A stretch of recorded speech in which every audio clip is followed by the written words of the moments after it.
lectura, un pasaje más que vamos a encontrar en el libro de Isaías, libro del profeta Isaías, un precioso capítulo que es el 40. Y vamos a leer solo una porción, la que encontramos en los versículos 21 al 31. Isaías 40, 21 al 31, y vamos a hacer la lectura alternadamente. Dice la palabra del Señor: ¿No sabéis, no habéis oído, nunca os lo han dicho desde el principio, no habéis sido enseñados desde que la tierra se fundó? Él está sentado sobre el círculo de la tierra, cuyos moradores son como langostas. Él extiende los cielos como una cortina, los despliega como una tienda para morar. Él convierte en nada a los poderosos, y a los que gobiernan la tierra hace como cosa vana. Como si nunca hubieran sido plantados, como si nunca hubieran sido sembrados, como si nunca su tronco hubiera tenido raíz en la tierra. Tan pronto como sopla en ellos se secan, y el torbellino los lleva como hojarasca. ¿A qué pues me haréis semejante, o me compararéis? Dice el Santo. Levantad en alto vuestros ojos, y mirad quién creó estas cosas. Él saca y cuenta su ejército, a todas llamas por sus nombres. Ninguna faltará, tal es la grandeza de su fuerza y el poder de su dominio. ¿Por qué dices, oh Jacob, y hablas tú, Israel? Mi camino está escondido de Jehová, y de mi Dios pasó mi juicio. ¿No has sabido, no has oído que el Dios eterno es Jehová, el cual creó los confines de la tierra? No desfallece ni se fatiga con cansancio, y su entendimiento no hay quien lo alcance. Él da esfuerzo al cansado y multiplica las fuerzas del que no tiene ningunas. Los muchachos fatigan y cansan, los jóvenes flaquean y caen. Pero los que esperan en Jehová tendrán nuevas fuerzas y levantarán alas como las águilas, correrán y no se cansarán, caminarán y no se fatigarán. Amén. Oramos. Bendito Dios y Padre, te damos gracias en esta hora, Señor, por tu preciosa palabra que nos recuerda una verdad que no ignoramos, pero es posible que a menudo olvidemos que tú eres el Señor soberano, que hace todas las cosas, Señor, sin nadie que le estorbe, sin nadie que pueda preguntar por qué haces lo que haces.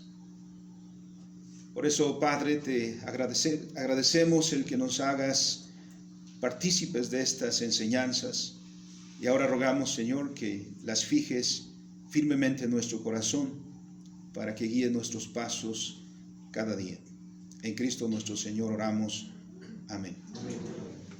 Tomen sus lugares, amados hermanos.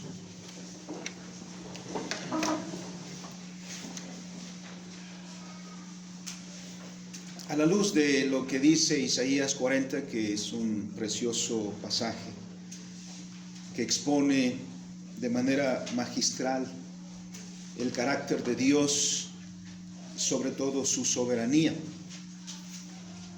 En dos pasajes particularmente quiero resaltar el versículo 26, que dice: levantad en alto vuestros ojos y mirad quién creó estas cosas. Él saca y cuenta su ejército, a todas llama por su nombre, ninguna faltará. Tal es la grandeza de su fuerza y el poder de su dominio. Y el último versículo: los que esperan en Jehová tendrán nuevas fuerzas, levantarán alas como de águilas, correrán y no se cansarán, caminarán y no se fatigarán. La historia que nos cuenta el libro de Josué, como de toda la Escritura, se escribió para nuestra instrucción. Así que no debemos leerlas como mera colección de historias, las cuales podemos leer y pasar un buen momento en esta narrativa, porque la Escritura, las narrativas tiene drama, tiene suspenso, tiene poesía. Y podemos admirarlas como literatura. Un hermano me decía precisamente que él comenzó a leer la Escritura no como alguien que cree en Dios. Él se declaraba ateo, pero él leía la Escritura. Y me dijo, la razón por la que yo leía la Escritura es porque me encantó la literatura, leía la palabra como literatura. Pero en poco tiempo terminó confesando al Señor y después predicando la palabra de Dios. Porque la historia que narran las Escrituras es historia redentiva, es historia que Dios nos da porque en ella se revela a nosotros, porque en ella se nos da a conocer a nosotros. Y por eso el libro de Josué no es un libro que debemos leer como narrando simplemente un episodio en la historia del pueblo de Israel, en su travesía hacia la tierra de Canaán, sino leerla como historia que nos habla a nosotros, como historia que nos habla también a nosotros en el contexto histórico en el cual nos encontramos y que debe tocar nuestro corazón. En el primer capítulo, 3 cosas, hermanos, mencionamos. Primero, que la historia la dirige Dios. Que podemos ver todos los episodios del libro de los Números y mirar toda esa travesía del pueblo de Dios en el desierto. Pero no se trata de conocer a Israel y sus aventuras, sino al Dios que liberó a su pueblo, el Dios que guarda, que protege y que dirige a su pueblo, y el Dios que introduce a su pueblo al reposo.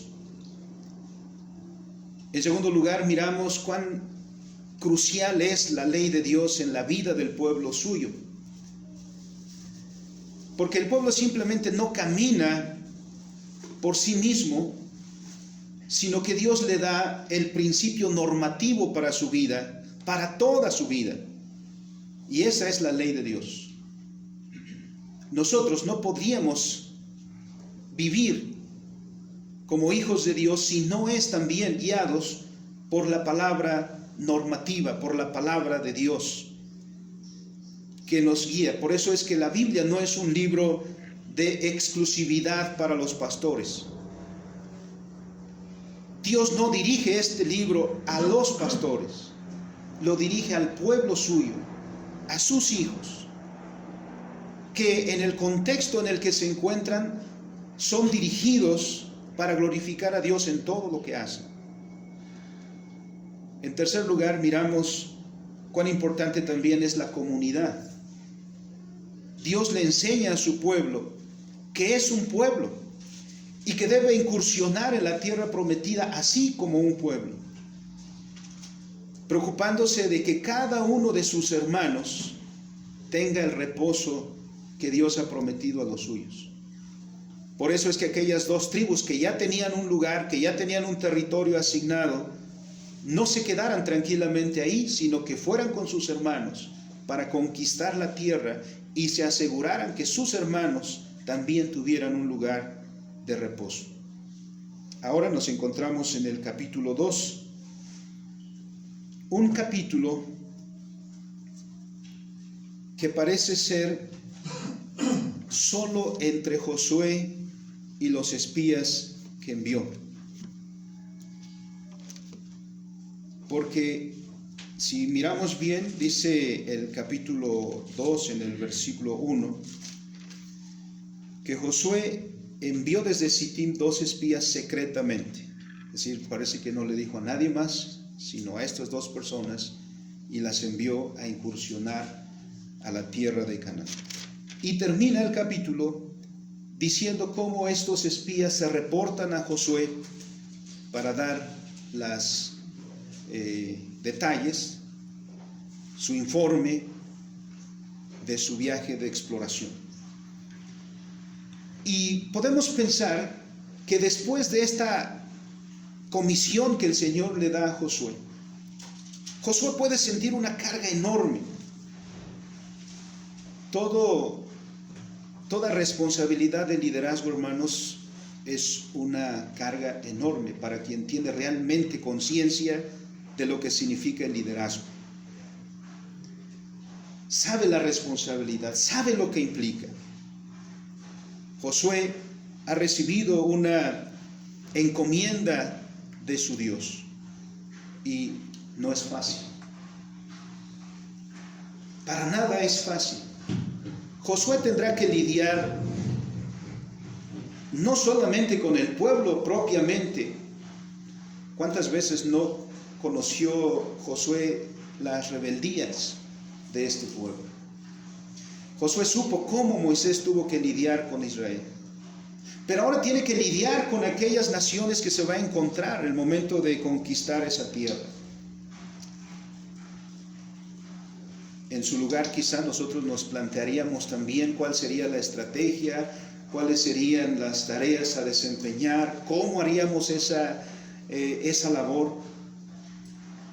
Josué llama a dos personas a quienes encomienda la exploración de la tierra que está delante de ellos. Y la historia es muy conocida.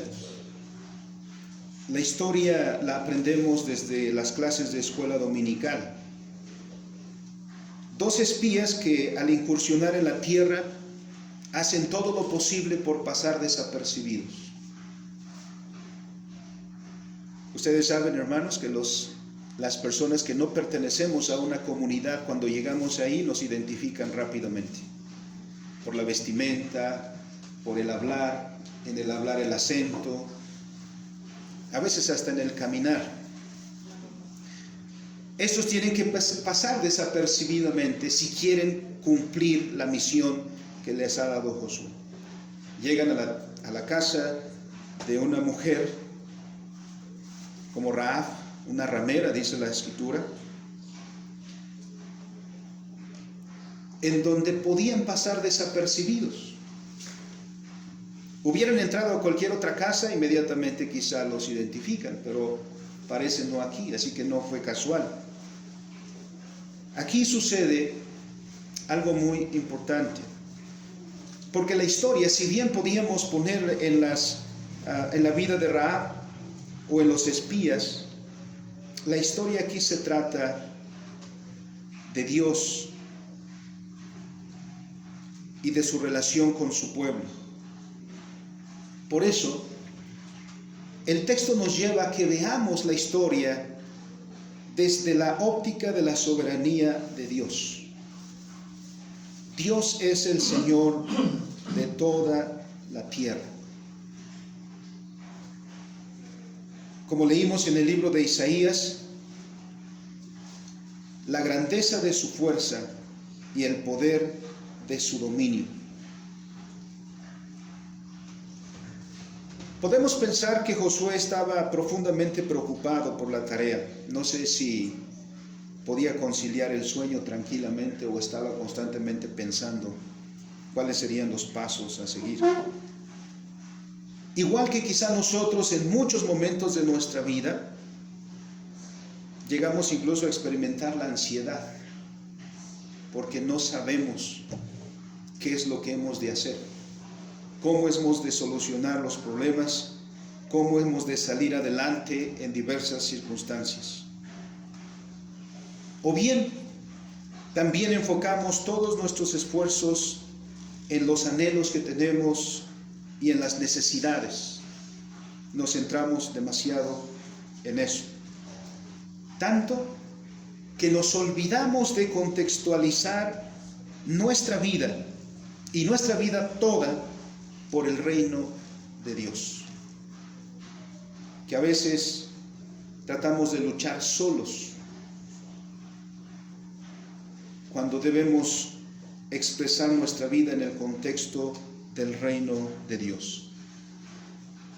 Toda la historia de entrar a Canaán no se trata solamente de que Israel va a tener un terreno propio, podrá edificar casas propias, podrá tener huertos propios, podrá ser una nación libre en un territorio propio. La historia del libro de Josué, como toda la historia de la Escritura, es la historia del restablecimiento del reino de Dios. Es la historia de la restauración de la relación de la creación y obviamente en primer lugar del hombre con el Dios creador y Señor de todas las cosas.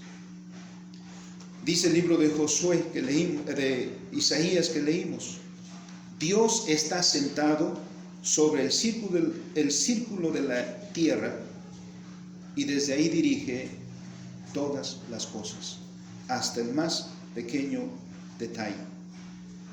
Así que veamos en estos pasajes y donde encontramos el centro de esta historia es en el diálogo entre los espías y Rahab y después el reporte de los espías a Josué. ¿Qué es lo que dicen estos versículos? Versículo 9.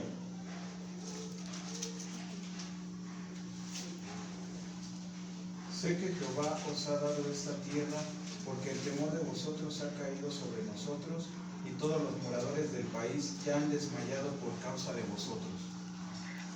En primer lugar, miren las palabras de Rahab. Ella dice, sé. Hermanos, a veces pensamos que podemos pasar desapercibidos en el entorno en que vivimos. A veces pensamos que podemos no manifestarnos en el entorno donde vivimos. Tratamos de pasar desapercibidos, que no se enteren que somos cristianos. Estos espías no han dicho nada. Estos espías no han expresado palabra todavía. Cuando se fueron aquellas personas que vinieron buscando a los espías, Rahab subió a donde los había escondido y dice, sé. Yo creo que estas palabras hicieron eco en el corazón de los espías, porque esta mujer sabe algo.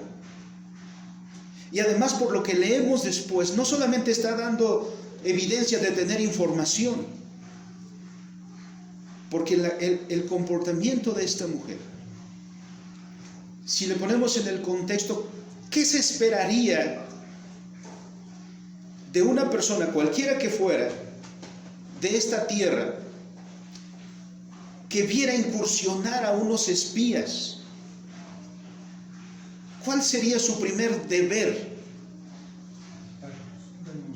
Denunciarlos.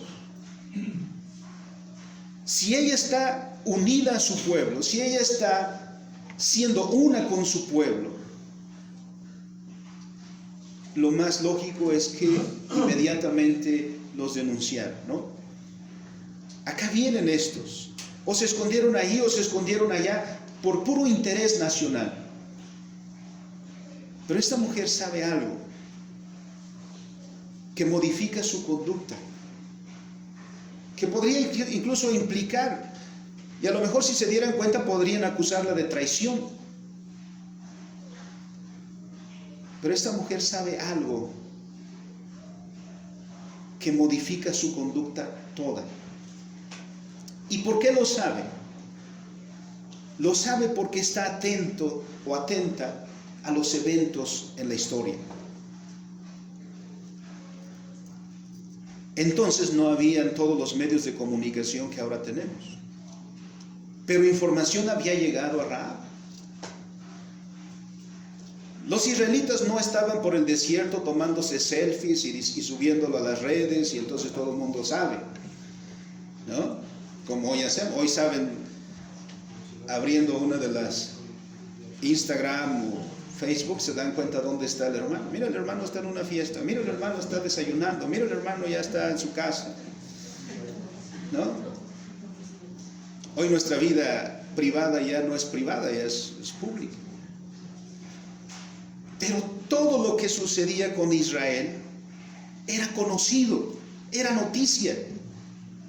Porque la vida de Israel no es para vivirse en aislamiento, sino la vida de Israel tiene impacto en su derredor.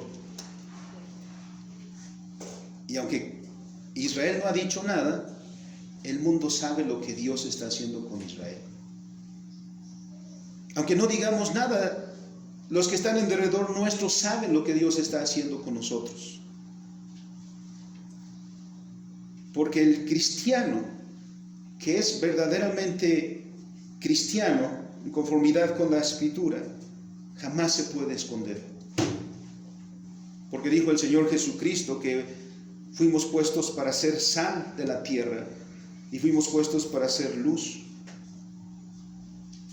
del mundo. Rahab dice: yo sé que Jehová os ha dado esta tierra. Su tierra. Hermanos, uno ama su tierra, ¿no es cierto? Así esté años fuera de su tierra. A veces uno dice, como dice la canción, que me sepulten aquí. ¿No? ¿Cuántos no han cantado esa canción? A México, si muero lejos de ti, ¿no? Que me traigan aquí y que me entierren aquí. Uno ama su tierra. Pero esta mujer dice: sabemos que Dios les ha dado esta tierra a ustedes. Miren qué interesante. Eso debió ser impactante para los espías. Estos hombres nunca habían estado en Canaán, por lo menos no hay información que así fuera. Josué no había estado en esta tierra. Esta tierra era nueva para todos ellos. Así que espiarla por todo lo que viene, las campañas que se vienen, necesitan conocer la tierra. Y se encuentran con que dice: Jehová les ha dado esta tierra. No dice: la han ganado. No dice: se la merecen. No dice: ustedes han hecho todo por tener esta tierra y se lo merecen. Dice algo muy importante. Dice: Dios se los ha dado. Salmo 24:1. ¿De quién es la tierra? Y Dios la da a quien Él quiere. Y por eso le ha dicho a Israel: esta tierra yo te la doy a ti. Esta mujer sabe y dice: Dios ha determinado entregarles la tierra por lo que está sucediendo. Pero también hay más. Porque la segunda parte del versículo dice: ya no solo yo, sino ahora incluye a sus paisanos. Dice: porque el temor de vosotros ha caído sobre nosotros. Dice: tenemos miedo, ¿no? Dice: y todos los moradores del país ya han desmayado a causa de vosotros. Literalmente aquí, desmayar quiere decir algo así como: nuestro corazón se derrite. ¿Han experimentado, hermanos, un momento en su vida? Decimos quizá nosotros más bien que el corazón se nos cayó hasta el piso. Es decir, es un impacto profundo. Ha hecho un impacto profundo. La mujer no solo dice: sé yo, sino todos nosotros. Este es el sentir de toda la tierra. A causa del pueblo de Dios, desmayan. Expresa la profundidad del miedo que el pueblo de Dios causa, pero no por ellos.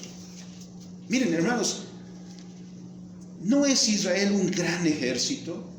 ¿No es el mejor ejército del mundo? ¿No tiene el mejor armamento del mundo, el mejor equipo del mundo? Es un pueblo de esclavos, recién liberados de Egipto. Incluso puede ser que tengan la mentalidad de un esclavo, porque toda su vida han estado esclavizados, trabajando para los egipcios, bajo condiciones duras.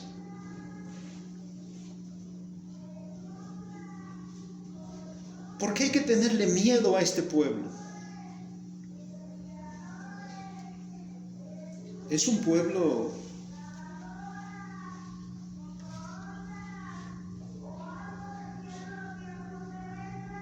muy reciente, no es una nación. Humanamente habría que tenerle miedo a los ejércitos de Nabucodonosor, ¿no? O habría que tenerle miedo a los ejércitos egipcios con tal cantidad de carros, de soldados, de armamento. Pero a un pueblo como este, ¿por qué? Aquí es donde está lo grandioso de la historia. Porque ellos dicen, el temor de ustedes. Vayamos a la historia, porque las noticias que está escuchando esta mujer las encontramos en el libro de Números. Números capítulo 21.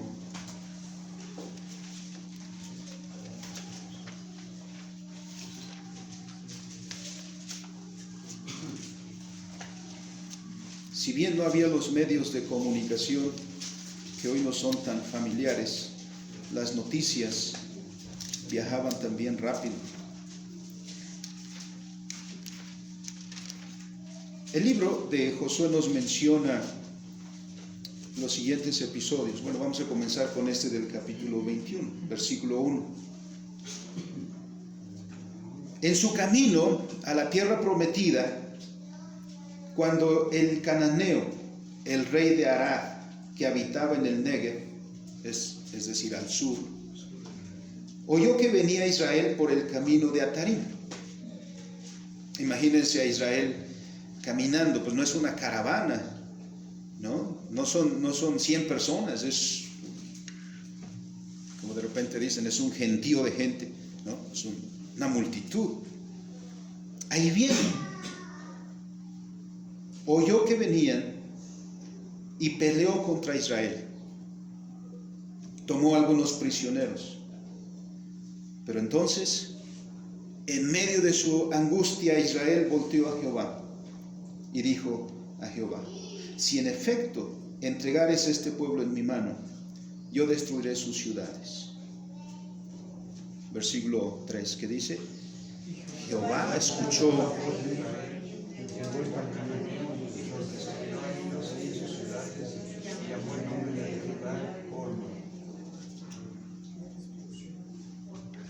¿Cuándo somos derrotados los hijos de Dios? Somos derrotados cuando perdemos la perspectiva. Porque el enemigo más grande que tenemos, hermanos, se llama miedo. Y Satanás usa el miedo, porque el miedo paraliza. Todos tenemos miedo, y no es malo tener miedo, todos sabemos que es el miedo, pero el miedo excesivo paraliza. Por eso funcionan las amenazas, ¿no? Las extorsiones, porque lo que generan es miedo.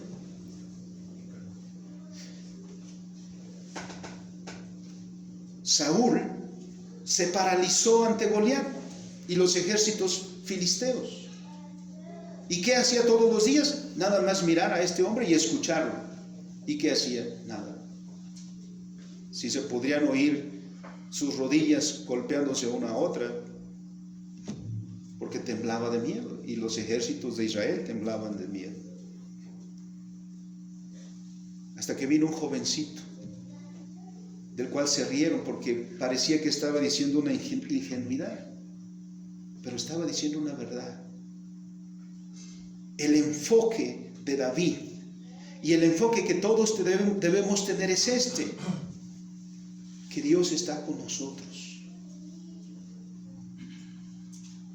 Porque dice el versículo: y Jehová escuchó la voz de Israel y entregó. Dios entregó. Miren, en consonancia con lo que leímos en Isaías. Y entonces, ¿qué hizo Israel? Los destruyó, y a sus ciudades. Y para que quede memoria de ese evento, llamaron a aquel lugar Horma, que quiere decir destrucción. Entonces, este evento se divulgó, esta noticia corrió. Ese pueblo de esclavos, ese pueblo que salió de Egipto, ese pueblo destruyó al rey Arad y a sus ciudades. 2. Capítulo 21, versículo 21. Entonces envió Israel embajadores a Sehón, rey de los amorreos, diciendo: miren, lo único que querían era pasar por la tierra. No vamos a quitar nada, tomaremos, y si alguien quiere comprar un refresco, lo comprará, pagará por el refresco, ¿no? Unas papitas, lo que sea. No vamos a saquear, no vamos a robar, solo queremos pasar. Sehón dice: no. Versículo 23, mas Sehón no dejó pasar a Israel por su territorio, sino que juntó Sehón todo su pueblo y salió contra Israel en el desierto, y vino a Jaza y peleó contra Israel. ¿Qué hizo este pueblo? El pueblo de Israel. Lo hirió a filo de espada. Dice la escritura: hirió a filo de espada y tomó su tierra desde Arnón hasta Jaboc, hasta los hijos de Amón, porque la frontera de los hijos de Amón era fuerte. Y tomó Israel todas estas ciudades, y son las que las va a habitar. ¿No? Bueno, le sumamos a la noticia anterior esta otra noticia.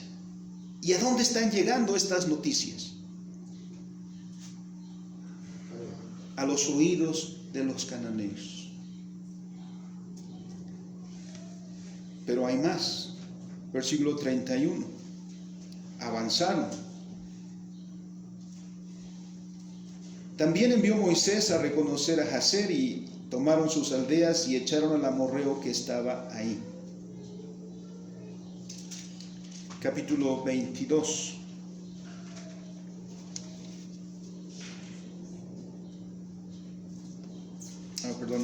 31. Además de Sehón, añadimos a Og de Basán. Versículo 33. Y volvieron y subieron camino de Basán, y salió contra ellos Og, rey de Basán, él y todo su pueblo, para pelear en Edrei. ¿Y qué hicieron los israelitas?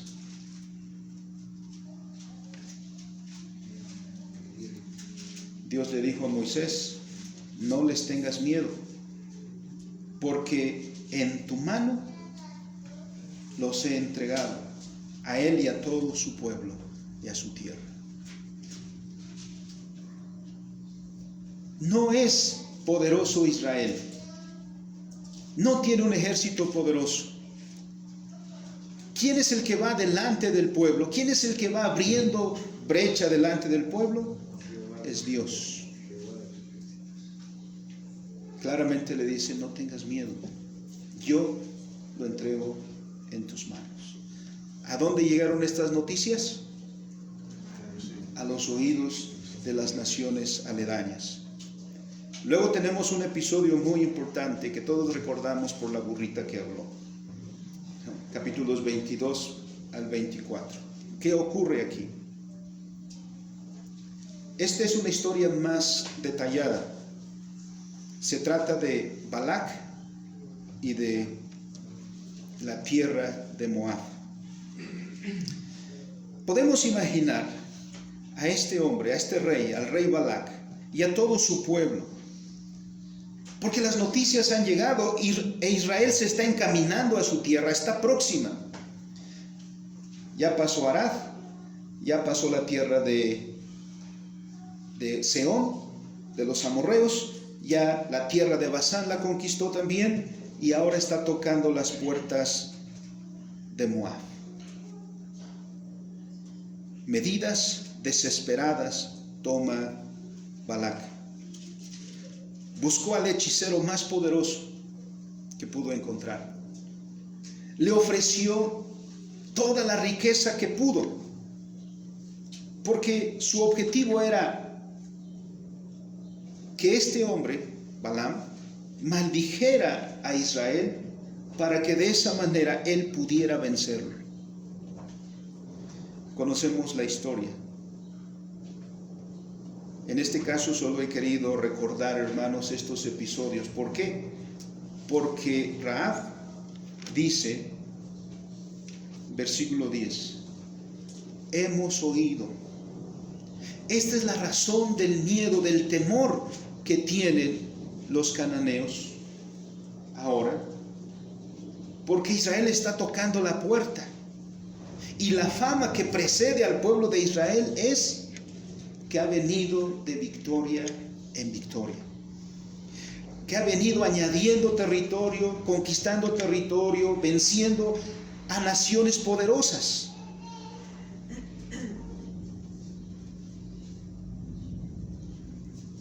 Y ahora Rahab dice, yo sé que Jehová les ha dado esta tierra, porque les dio la tierra que estaba atrás. Y dice también esta tierra, porque hemos oído lo que Jehová hizo.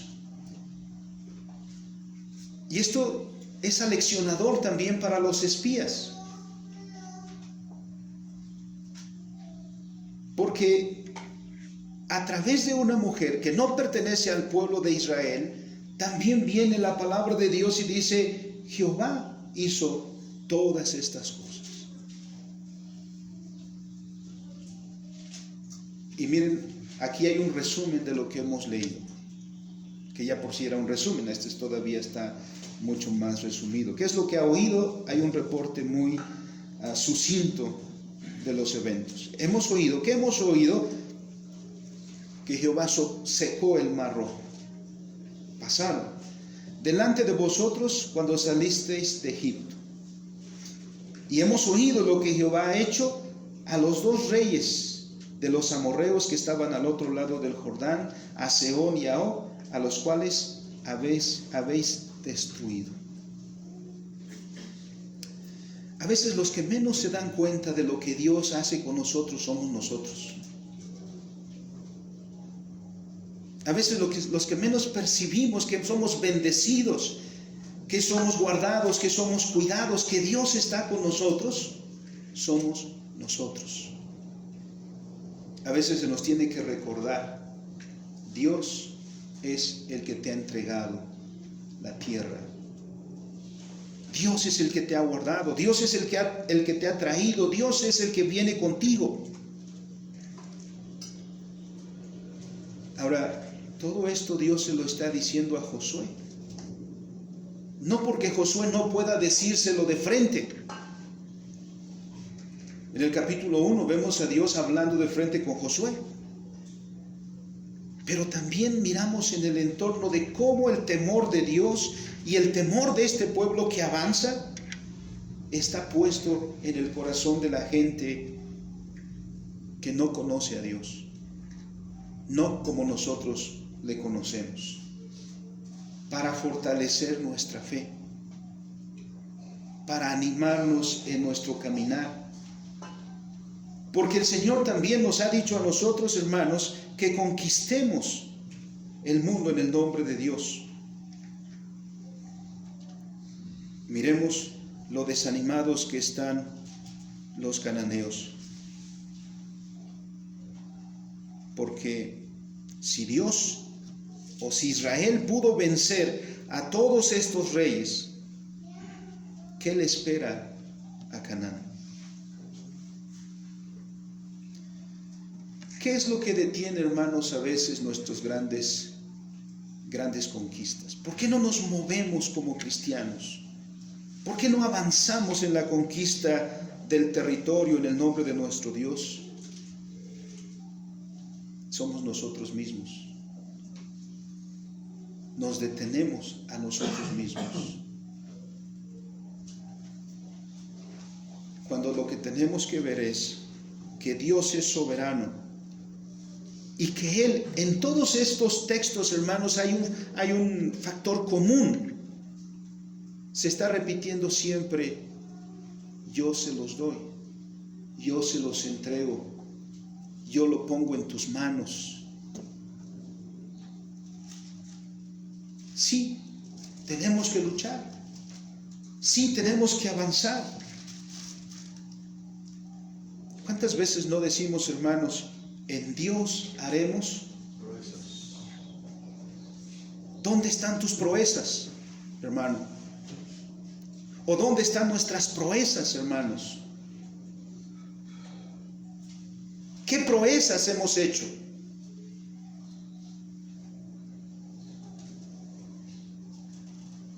Entonces, ¿por qué repetimos tanto ese texto? En Dios haremos proezas.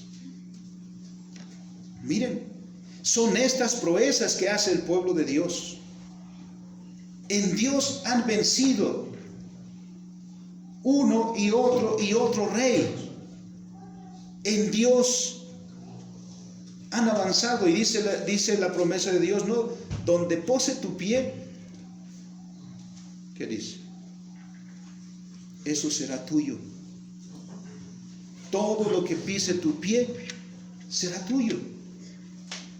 ¿Será, hermanos, que a veces nosotros no le creemos a Dios? Que nosotros mismos nos desanimamos y decimos: no creemos poder, no tenemos la capacidad, somos muy pequeños, somos muy poquitos. ¿Cuántos hombres llevaron el evangelio al mundo? ¿Por qué? Por el mismo principio, que nuestro Dios es soberano y Dios entrega en nuestras manos lo que Él quiere que conquistemos. Los israelitas se pueden dar cuenta el estado de ánimo de las naciones a donde se dirigen, para corroborar la palabra que Dios ya les dijo a ellos: yo te voy a dar esta tierra. Esas no son meras palabras. ¿Por qué Dios puede decir: yo te voy a entregar esta tierra? Esta tierra va a ser tuya y va a ser de tus hijos. Ese no es un discurso motivacional. Esa es una gran verdad. ¿Por qué? Porque el mundo es de mi Dios. Porque Él tiene potestad sobre todas las criaturas y Él las da a quien Él quiere. Pero nunca se las da a los cobardes, porque estos nunca harán proezas. Las proezas son para aquellos que se toman de las manos de Dios, del Dios soberano. Reitera el versículo 11: oyendo esto, ha desmayado nuestro corazón, ni ha quedado más aliento en hombre alguno por causa de vosotros.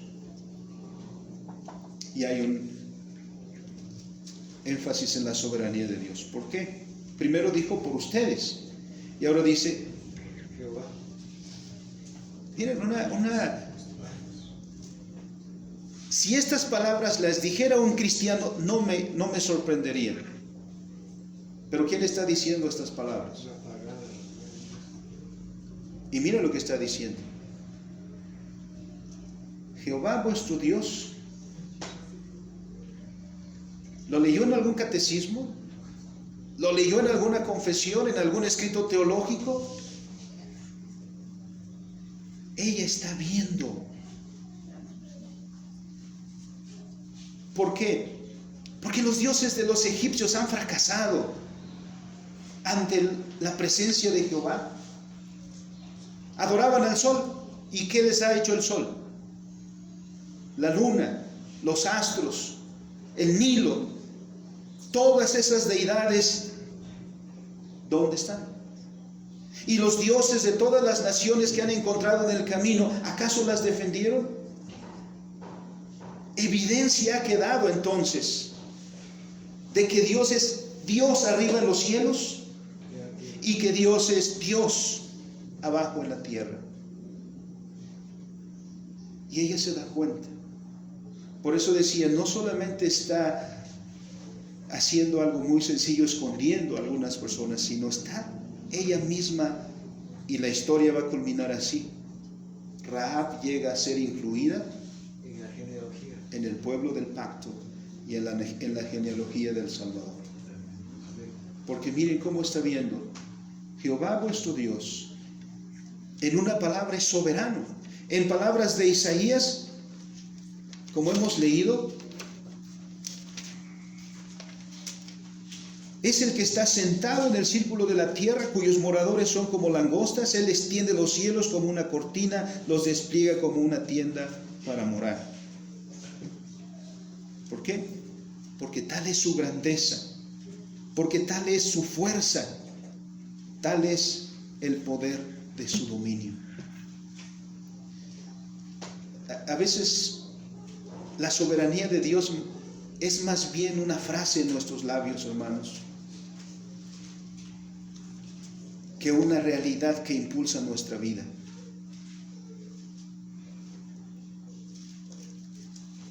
Cuando la soberanía de Dios es un principio que le debe dar fundamento a nuestra vida y encauzar todas nuestras fuerzas, todas nuestras tareas, si hemos de hacer proezas en el nombre de nuestro Señor. Porque Dios es soberano. Todas estas cosas, hermanos, llegan al corazón. Ahora, al final de la historia de este capítulo, ¿qué sucede? Los espías regresan a Josué. Versículo 23. Entonces volvieron los dos hombres, descendieron del monte y pasaron y vinieron a Josué. Vinieron a dar el reporte a Josué. Y ahora vienen más convencidos. Todas las cosas que han pasado, todo lo que han visto, todo lo que han oído, afianza más profundamente su convicción. ¿Qué diferencia aquel reporte de aquel grupo de espías de los cuales Josué era uno, junto con Obed? ¿Se acuerdan de aquel primer reporte?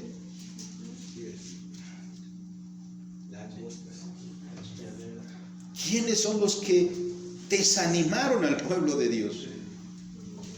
¿No? Miren lo que puede hacer un reporte de unas palabras.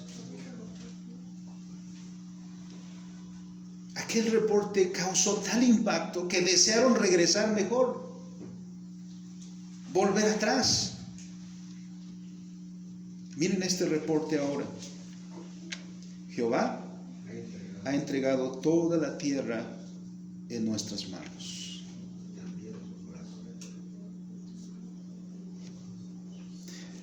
Lo dice como si ya fuera un hecho. Jehová, no dice Jehová entregará. Jehová ha entregado ya esta tierra en nuestras manos. ¿Cómo podemos afirmar eso? Por lo que han escuchado, por lo que Rahab ha expresado y por lo que el pueblo mismo de Rahab expresa. Están derrotados antes de que entre Israel, por todas las noticias que han escuchado. este pueblo va a ser un pueblo más entre los vencidos por el pueblo de Israel. Porque el pueblo de Dios, tomado de la mano de Dios, va siempre de victoria en victoria. Y ellos dicen, Jehová ha entregado toda la tierra en nuestras manos.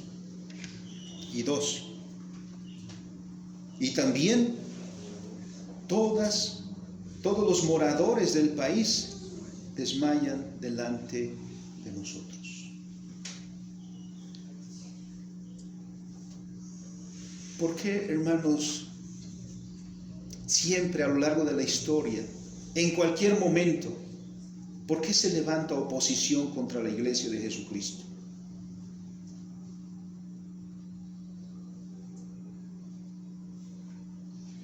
¿Acaso porque tienen miedo del pueblo de Dios? Porque el pueblo de Dios avanza, conquista. Y conquistar, en nuestro contexto, implica el establecimiento de un estilo de vida cristiano. Por esto es que al entrar a Canaán, no se trata tanto de las comodidades, de los bienes, sino del reino de Dios, que en palabras de Mateo capítulo 6 dijo nuestro Señor Jesucristo: buscad primero el reino de Dios y su justicia, y todo lo demás vendrá por añadidura. Al introducir Dios a su pueblo, a Canaán, está restaurando su reino, su señorío sobre toda la tierra. Está trayendo a un pueblo al cual ha dedicado a sí mismo y ha dado la ley para que este pueblo sea justo en toda su manera de vivir. Y en el transcurso de la historia de este pueblo, un hecho queda firmemente asentado, que se trata de la revelación de los grandes hechos de Jehová a favor de su pueblo. ¿Qué aprendemos, hermanos, de este pasaje?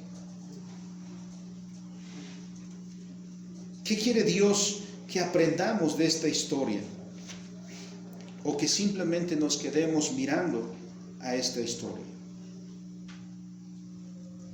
Al igual que a Israel le asignó Canaán, a su iglesia en el Nuevo Testamento, en Hechos, pero antes en Mateo, le ha dado una restauración del antiguo mandamiento.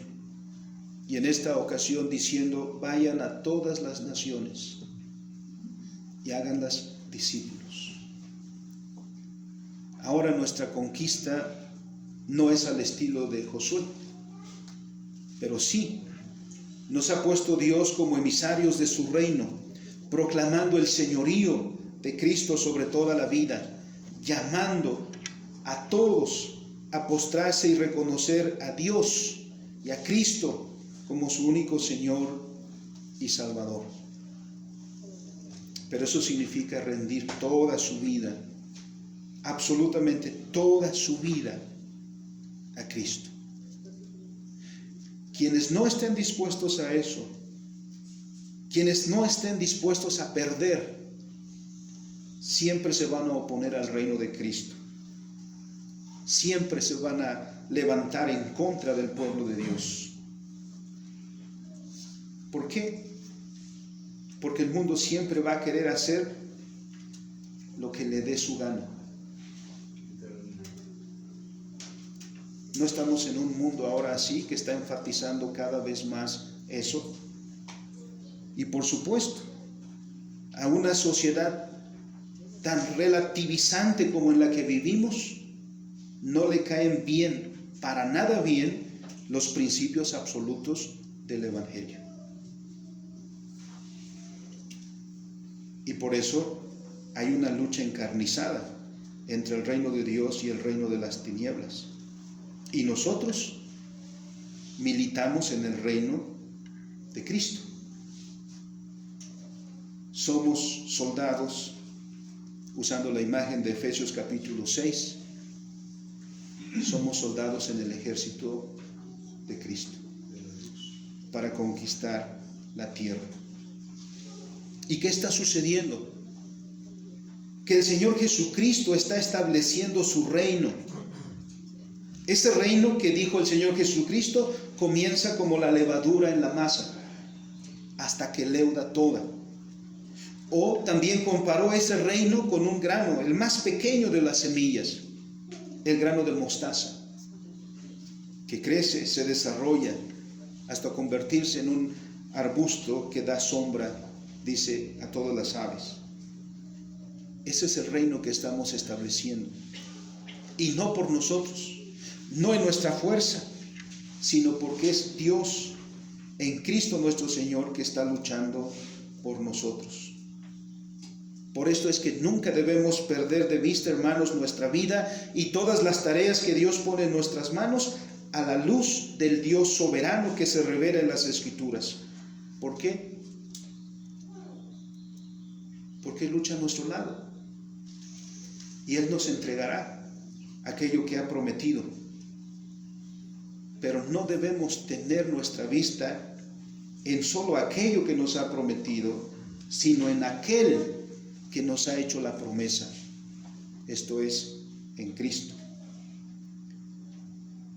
En todo esto y en el firme fundamento de la soberanía de Dios, decía el doctor Henry Mitter, es por eso que el calvinista es un optimista incurable. ¿Por qué? Porque sabe que Dios está con él. Porque sabe que Dios lucha a su lado. Porque sabe que nuestra obra es la obra de Dios. Y porque sabe que esta obra al final logrará la victoria. Porque al final de la historia, el reino de Cristo será establecido sobre esta tierra permanentemente, por los siglos de los siglos, en un cielo nuevo y en una tierra nueva. Pero entre tanto que llegamos a ese día, hermanos, igual que Josué, la conquista de la tierra duró aproximadamente 20 años. Todos, imagínense 20 años de estar luchando en un frente, en otro frente, avanzando, tomando territorio. Nuestra lucha, ¿cuándo cesará nuestra lucha? Hay un himno precioso que tiene esta frase y se llama El conflicto de los siglos. En una de sus estrofas dice: ¿cuándo cesará nuestra lucha? ¿Cuándo, hermano? El Señor nos manda a descansar. Cuando el Señor nos mande a descansar. Es decir, esta lucha durará toda nuestra vida. O cuando el Señor regrese, si es que regresa antes. Por lo tanto, hermanos, seamos optimistas y trabajemos y luchemos y busquemos y reclamemos, pero no en ese sentido popular en que esta frase es usada,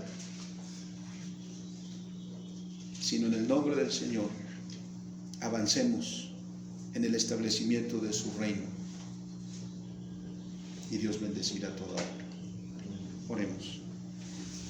Bendito y soberano Señor, te damos gracias, porque Señor, a veces nos agobian todos los asuntos de la vida. Y son ya parte de nuestra vida, Señor, a veces la depresión, cuando pensamos en la carga que llevamos sobre nuestros hombros. Y tenemos que pedir perdón, Señor, porque olvidamos que tú eres soberano. Olvidamos, Señor, que todas las cosas están en tus manos. Y que la tarea que encomiendas en nuestras manos, la encomiendas no porque nosotros, por nosotros mismos, seamos capaces de hacerla, o que serán los logros de nosotros, sino porque nos llamas, Señor, para que hagamos esa obra tomados de tu mano, en obediencia, bajo estos principios que tu palabra nos enseña. Josué y el pueblo dirigido por él iban a conquistar esa tierra que tú les diste. A nosotros nos has enviado a las naciones a proclamar tu reino, a conquistar.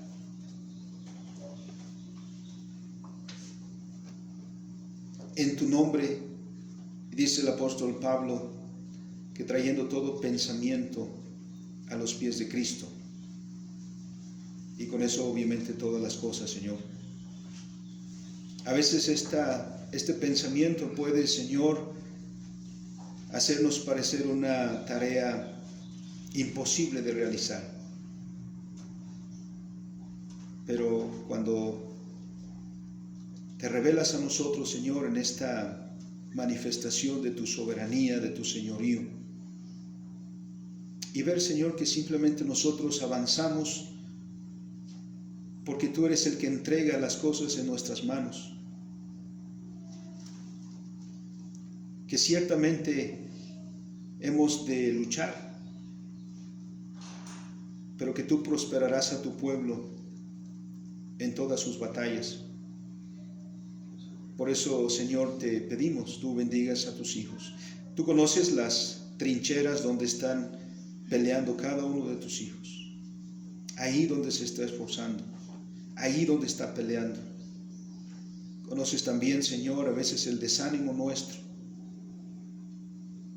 pero que nuestra fortaleza, Señor, sea en tu poder, en tu fuerza, en tu señorío,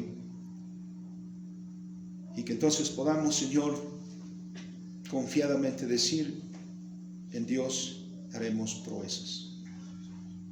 Que así sea, Padre, y bendice a tu pueblo que es guiado por ti, Señor, en Cristo Jesús. Amén. Amén.